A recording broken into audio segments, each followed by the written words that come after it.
ભાખરી ગોળ બનાવી તો મેં હે ને ઘણો પ્રયાસ કર્યો પણ મારાથી આવું થયું તો ગોળ વાટકો લઈ લેવાનો, સિમ્પલી આને આવી રીતના કરી નાખવાની, પછી સાઈડમાંથી હે ને આમ કટ આઉટ કરી લેવાનું, કટ આઉટ જોયું સેન્સી વાળા, જો થઈ ગઈ ગોળ ટેકનોલોજી. એટલે આવી રીતના તમારે બનાવવાની રહેશે. જો તમને ટ્રીક ગમી હોય તો તમને ટ્રીક ગમી હોય તો લાઈક કરતા રહેજો, શેર કરતા રહેજો, સબસ્ક્રાઇબ કરતા રહેજો. હજી તમને એક ડેમો દેખાડું. જો પેલા લોટનો પિંડો લેવાનો, આ એક બની ગયો છે આપણી. લોટનો પિંડો લીધો પછી એને આમ ચારે બાજુ ફેલાઈ દેવાનો. વાટકા પ્રમાણે, વાટકાની કેવડી સાઈઝ છે ને એ પ્રમાણે તમારે ફેલાવવાનું રહેશે.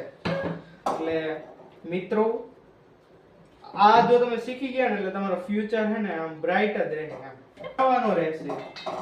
અને સિમ્પલી આને આવી રીતના કટ આઉટ કરી નાખવાનું, પછી વધેલો લોટ પાછો ભેગો કરી નાખવાનો તમારે.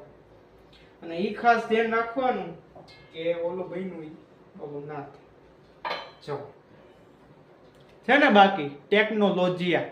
તો આવી ભાખરી ખાવા માટે આવી જાવ એક વખત મારે ઘરે, પણ પેલા લાઈક કરી દો એટલે પછી તમને પાર્ટી દઈશ મસ્તી ને આના કરતા સારી.